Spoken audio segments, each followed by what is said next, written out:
దేవుని ఘనమైన నామమునకు స్తోత్రములు. ఈ వాగ్దానం వింటున్న మీకందరికీ మన ప్రభువును ప్రియ రక్షకుడైన యేసుక్రీస్తు నామములో శుభములు, మా హృదయపూర్వకమైన వందనములు తెలియచేస్తున్నాం.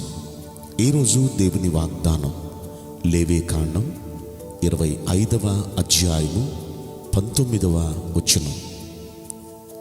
మీరు దేశములో సురక్షితముగా నివసించెదరు, మీ భూమి ఫలించును.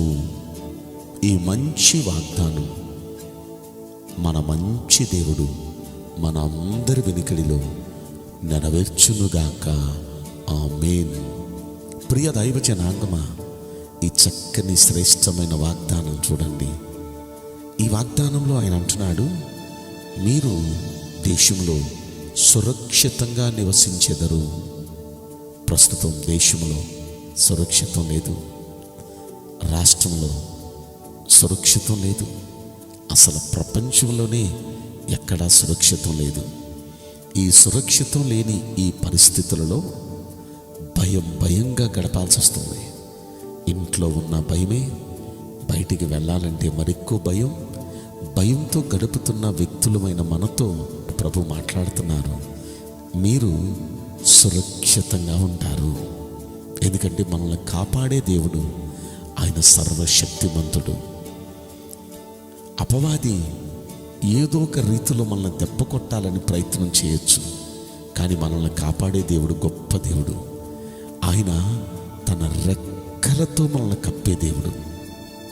కోడి తన పిల్లల్ని రెక్కలతో ఎలా కాపాడుతుందో అలా ఏ శత్రు బారి పడకుండా, ఏ రోగం బారి పడకుండా, ఏ తెగులు మన గుడారాన్ని సమీపించకుండా మనల్ని, మన కుటుంబాల్ని ఆ రెక్కలతో కప్పి ఆ రెక్కల క్రింద మనకు ఆశ్రయం కలిగిస్తాడు. ఆయన ఏ కీడు మన దగ్గరికి రానివ్వడు, ఎందుకంటే మనల్ని సురక్షితంగా వైరస్తోనే కాదు, మరి బయట ఏ పనులైనా, ఏ ప్రయత్నంలైనా, మన ప్రయాణాలైనా మనల్ని కాపాడటానికి దేవుడున్నాడు. ఆ దేవుడు అంటున్నాడు, మీరు దేశంలో సురక్షితంగా, మీరు ఎక్కడుంటే అక్కడ. మీరు ప్రస్తుతం ఈ వాగ్దానం వింటూ మీరు ఏ పట్టణంలో ఉన్నారో, ఏ రాష్ట్రంలో ఉన్నారో, మీరు ఏ దేశంలో ఉన్నారో, మీరున్న ప్రాంతంలో దేవుడు మీరు సురక్షితంగా ఉండేటట్లుగా కాపాడగలిగిన దేవుడు. ఎందుకంటే మన దేవుడు మహోన్నతుడు. 91వ కీర్తనలో మనం అదే చదువుకుంటాం. మొదటి వచనంలో, మహోన్నతుని చాటున నివసించువాడి సర్వశక్తుని నీడను విశ్రమించువాడు. నిజంగా ఆయనే మన ఆశ్రయం, ఆయన మన కోట. మనం నమ్ముకున్న దేవుడు మనల్ని కాపాడుతాడు. ఆయన ఖచ్చితంగా మహోన్నతుడు, ఆయన సర్వశక్తి గల దేవుడు ఆయన. కనుక ధైర్యంగా ఉండండి, మనల్ని మన ప్రభు కాపాడబోతున్నాడు. రెండవది అక్కడ అంటున్నాడు, మీ భూమి ఫలిస్తుంది. దాని అర్థం, ఒకవేళ మీ పంట వేసేవారు, మీరు వ్యవసాయం చేసేవారు అనుకోండి, మీ భూమి ఫలించబోతుంది, మంచి పంట మీకు పండబోతుంది. మనం వ్యవసాయం చేసేవాళ్ళం ఎక్కువ లేము, మనం ఏదో వేరే పనులు, వేరే ప్రయత్నాలు మనం చేస్తున్నాం. ఇదిగో ఈ మాట వినండి, వ్యవసాయం చేసే ఆ రైతుకు వ్యవసాయం అదొక ప్రయత్నం. అలాగే మనం కూడా, కొంతమంది వ్యాపారం చేసేవారు ఉన్నారు, కొంతమంది ఉద్యోగం, కొంతమంది చదువు, అలాగే ఒక్కొక్కరు ఒక్కొక్క ప్రయత్నం. మీరు చేసే ప్రయత్నం ఏదైనా అది ఫలిస్తుంది. అంటే అది ఫలిస్తుంది. ఒకవేళ ఇంతవరకు మీ ప్రయత్నాలు బెడుచుకుంటున్నాయేమో, ప్రయత్నాల్లో మీరు ఫెయిల్యూర్స్ చూశారేమో, ఒకవేళ అలా వెనకడుగు వేశారేమో, ఇంకో కొత్త ప్రయత్నం చేయాలంటే, ఇంకే పని చేయాలన్నా ఒక విధమైన పిరిగితనం మిమ్మల్ని ఆవరించిందేమో. ప్రభు ఈరోజు మనతోనే మాట్లాడుతున్నారు, మీ ప్రయత్నం ఫలించబోతుంది. అది మీ ప్రయత్నం ఏదైనా సరే, మన దేవుడు మనతో కూడా ఉండి ఆ ప్రయత్నం ఫలించేటట్టు చేయబోతున్నారు. అయితే జాగ్రత్తగా గమనించండి, ఈ రెండు మన పట్ల నెరవేరాలంటే, మనం సురక్షితంగా మనం ఉండాలంటే, మన ప్రయత్నాలన్నీ ఫలించాలంటే మనం ఏం చేయాలి? దేవుడు ఈ వాగ్దానం ఇశ్రాయేలీయులతో చెప్తున్నాడు. ఈ అధ్యాయాన్ని మనం మొదటి నుండి చూస్తే ఎన్నో మాటలు ఇశ్రాయేలీయులకు దేవుడు చెప్పాడు. ఆ మొదటి వచనం మొదలుకొని ఈ 18వ వచనం 17వ వచనం వరకు ఎన్నో మాటలు ఎలా చేయండి, అలా చేయండి, అలా చేయండి ఎన్నో చెప్పి, ఇప్పుడు ఆయన చెప్పిన ఈ ఆజ్ఞలన్నిటినీ 18వ వచనం అంటాడు, మీరు నా కట్టడలను నా విధులను గైకొని వాటిని అనుసరించి నడుచుకొనవలెను. అలా మీరు అనుసరించి నడుచుకుంటే, ఈరోజు మనం కూడా దేవుని వాక్యాలు వింటున్నాం, దేవుని వాక్యాలు వింటున్నాం, దేవుని వాక్యాలు చదువుతున్నాం. వింటున్న దేవుని వాక్యాన్ని, చదువుతున్న దేవుని వాక్యాన్ని, ఆ ఆజ్ఞలను మనం అనుసరించి నడిస్తే, అంటే దేవుడు ఏం మానమన్నాడో అది మానేయాలి, దేవుడు ఏం చేయమన్నారో వాటిని చేయాలి. మానమన్నవి మానకుండా, చేయమన్నవి చేయకుండా మనం ఉంటే సురక్షితంగా ఎలా ఉండగలం? మన ప్రయత్నాలు ఎలా ఫలిస్తాయి? కాబట్టి దేవుడు మన ప్రయత్నాలు ఫలింప చేయాలంటే, మనం ఎక్కడున్నా సురక్షితంగా మనం ఉండాలంటే ప్రభు మనతో మాట్లాడుతున్నారు. ఆయన ఏం చేయమన్నారో అవి మనం మానకుండా చేయాలి.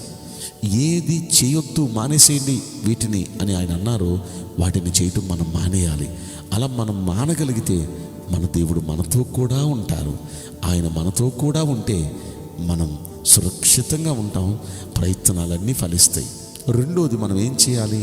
17వ వచనంలో అక్కడ చెప్తున్నారు, మీరు ఒకరిని ఒకరు బాధింపక మీ దేవునికి భయపడవలెను. మనం ఎవరిని బాధ పెట్టకూడదండి. మన వల్ల ఎవ్వరు బాధపడకూడదు. ఆ జాగ్రత్తలు తీసుకుందాం. మనం ఎవరికి భయపడాలంటే మన ముందున్న వ్యక్తికి కాదు మనం భయపడాల్సింది.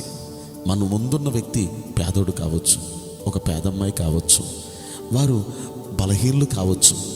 ఏ విధంగానూ తిరిగి ఒక మాట అనలేక, తిరిగి మనకి ఏ విధంగానూ మనం చేసేదానికి తిరిగి ఏ విధంగానూ మనల్ని అనలేక, చేయలేక నిస్సహాయ స్థితిలో ఉండొచ్చు. చాలామందికి ఏంటంటే వీళ్ళ బలహీనలు అనుకుంటే, వీళ్ళు మనల్ని ఏమనలేరు అనుకుంటే మన ప్రతాపంతా వాళ్ళ మీద చూపిస్తూ ఉంటాం. మనం వాళ్ళని చులకనగా మాట్లాడేస్తూ తేలిగ్గా తీసి పాడేస్తూ ఉంటాం. వాళ్ళ మనసులో నొచ్చుకుంటారు. ఆ నొచ్చుకొని, దేవా ఇలా అనవసరంగా నేను ఇక్కడికి వచ్చి అనవసరంగా బాధపడాల్సి వచ్చింది అని మనసులో వారు నొచ్చుకుంటారు, వారు బాధపడతారు. అలా మనం బాధపడితే, వాళ్ళని బాధ పెట్టడం వల్ల వారు బాధపడి దేవా అని చెప్పుకుంటే దేవుడు మనకు తోడుండరు. దేవుడు తోడు లేకపోతే మనం సురక్షితంగా ఎలా ఉండగలం? దేవుడు తోడు లేకపోతే మన ప్రయత్నాలు ఎలా ఫలిస్తాయి? కనుక దేవుడు మనకు తోడుంటేనే మన ప్రయత్నాలైనా ఫలిస్తాయి, మనం ఎక్కడున్నా సురక్షితంగా ఉంటాం. కాబట్టి మనం సురక్షితంగా ఉండాలంటే, మన ప్రయత్నాలన్నీ ఫలించాలంటే దేవుడు మనకు తోడుండాలి. ఎవరికి తోడుంటాడంటే, ఎవరైతే దేవునికి భయపడుతూ ఎవరిని బాధ పెట్టకుండా చేతనైనంత వరకు 10 మందిని సంతోషపెట్టాలి. ఒకవేళ చేత కాలేదు, కామ్గా మనం చేతులు ముడిచి కూర్చోవాలి. కానీ ఎవరిని మన నోటి వల్ల కానీ, మన చేష్టల వల్ల కానీ ఎవరిని బాధ పెట్టకూడదు. అలా మన వల్ల ఎవరు దుఃఖపడకుండా, బాధపడకుండా మనం జాగ్రత్త పడితే ఖచ్చితంగా దేవుడు మనకు తోడుగా ఉంటాడు. రెండవది, ఆయన ఆజ్ఞలన్నిటినీ అనుసరించి మనం నడిస్తే దేవుడు ఖచ్చితంగా మనకు తోడుంటాడు. ఆయన తోడుంటే మనం ఎక్కడున్నా సరే, ఏ దేశంలో ఉన్నా సరే, ఏ రాష్ట్రంలో ఉన్నా సరే, ఏ ప్రాంతంలో ఉన్నా సరే మనం సురక్షితంగా ఉంటాం. అంత మాత్రమే కాదు, మన ప్రయత్నాల్లో ఫలిస్తూనే ఉంటాం. అలా ఈ రెండు మనందరి జీవితంలో జరుగునుగాక. ఆమేన్. నేను మీకోసం ప్రార్థన చేయబోతున్నాను. పరిశుద్ధుడా, ప్రేమగల యేసురాజా, నీ పరిశుద్ధ బంగారు పవిత్రమైన నామమునకు నిండు మనసుతో కోట్ల కొలదిగా స్తుతులు, స్తోత్రములు, వందనాలు చెల్లిస్తున్నాం. ఈ వాగ్దానం వింటున్న ప్రియుల జీవితంలో దయచేసి ఈ వాగ్దానం నెరవేర్చి కృప చూపించండి. అయ్యా, మీరు తోడు లేకపోతే మేము ఎలా సురక్షితంగా ఉండగలం? మీరు తోడు లేకపోతే మా ప్రయత్నాల్లో ఎలాగ మేము సఫలీకృతులం అవుతాం? దయచేసి ఈ వాగ్దానం వింటున్న వారందరికీ మీరు తోడుగా ఉండండి. మా అందరికీ మీరు తోడుగా ఉండండి. అందరూ ఎల్లప్పుడూ సురక్షితంగా, ఎల్లప్పుడూ ప్రయత్నాల్లో సఫలీకృతులుగా ఉండినట్లు మీరు కృప దయచేయండి.